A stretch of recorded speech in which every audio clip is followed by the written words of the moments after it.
If you enjoy watching Pitbull Jamie Raskin do that thing he does, this video is for you. If you're not familiar with the work of the Democratic congressman and former professor of constitutional law, I think you'll enjoy getting to know him through his takedown of Elon Musk today, and I have all the details of this breaking story coming up next. When I saw this story unfolding, I needed a quick explanation of what in the name of Trump White House chaos was going on, and I found this ABC News report that was perfect for getting up to speed. A report that includes the phrases hostile takeover and criminal organization. Please have a look and learn like I did, and then I'll share Raskin's aggressive rebuttal. We turn now to Elon Musk and what's being described as a hostile takeover of a government agency. Musk has also been given access to the massive federal payment system, which includes Social Security payment information. ABC's Christiane Cordero has the latest on this. Christiane, good morning. Andrew, good morning. Elon Musk accessing the federal payment system and taking over agencies is raising legal questions. At issue is funding already approved by Congress now on the chopping block. Overnight, sources confirming that Elon Musk has been given access to the U.S. Treasury Department's vast payment system. The move essentially puts the government's multi-trillion-dollar checkbook in the hands of the world's richest man, and his message about wasteful government spending has been clear. Your money is being wasted, and the Department of Government Efficiency is going to fix that. How much do you think we can rip out? I think we can do at least $2 trillion. The official who oversaw the federal payment system has been placed on administrative leave after he resisted giving Musk and Doge officials access to the system, which contains sensitive information about millions of Americans who receive Social Security, tax refunds, and other government payments. While Musk's team has access, it has not yet gained operational control of the system, and no government payments have been blocked. That could trigger a legal battle since the money is approved by Congress. Musk has also said he wants to get rid of the penny, noting that the 1-cent coin costs nearly 3 cents to produce. Elon's doing a good job. He's a big cost cutter.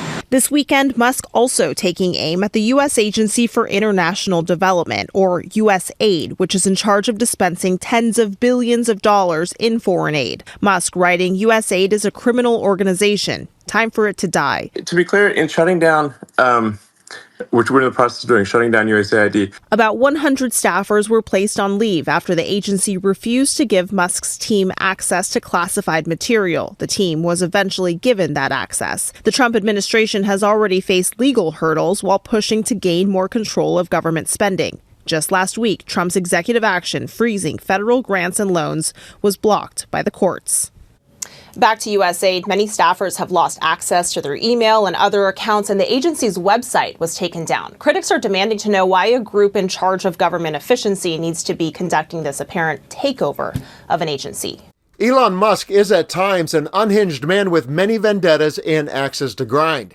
He's a man with a massive amount of conflicts of interest that were ignored while he bought his way into Trump's White House.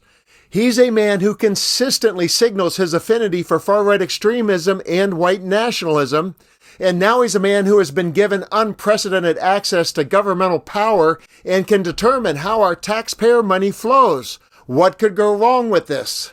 Enter Jamie Raskin, who is gearing up for a fight to repel the man who is trying to take a blowtorch to our institutions and agencies that support many people who are not billionaires. Elon Musk, you didn't create USAID. The United States Congress did for the American people.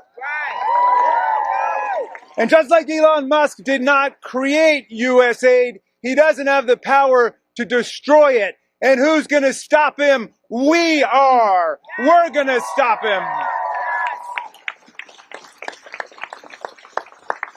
Elon Musk, you may have illegally seized power over the financial payment systems of the United States Department of Treasury, but you don't control the money of the American people. The United States Congress does that under Article 1 of the Constitution.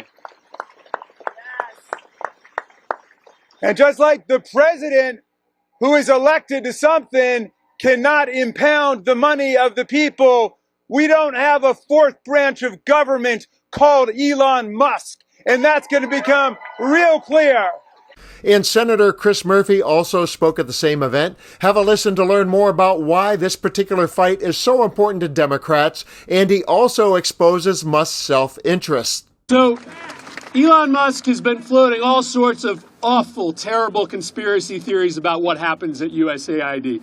Let's make it very clear that every single day, America is safer because of what happens at USAID.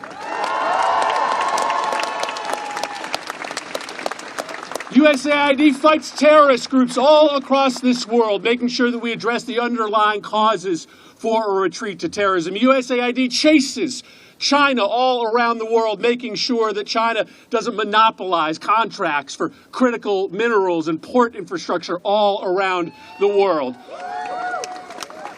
It supports freedom fighters everywhere in this world. Up until yesterday, delivering firewood, for instance, to the brave Ukrainian defenders on the Eastern Front.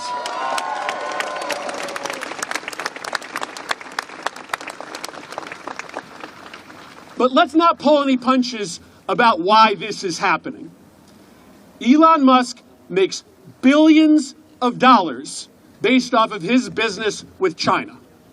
And China is cheering at this action today. In researching this story, I discovered the website for USAID was down, which makes perfect sense in the scorched earth chaos favored by Trump and Musk. But I did find this explanation of the agency on LinkedIn, and it said, "Our work advances U.S. national security and economic prosperity and demonstrates American generosity.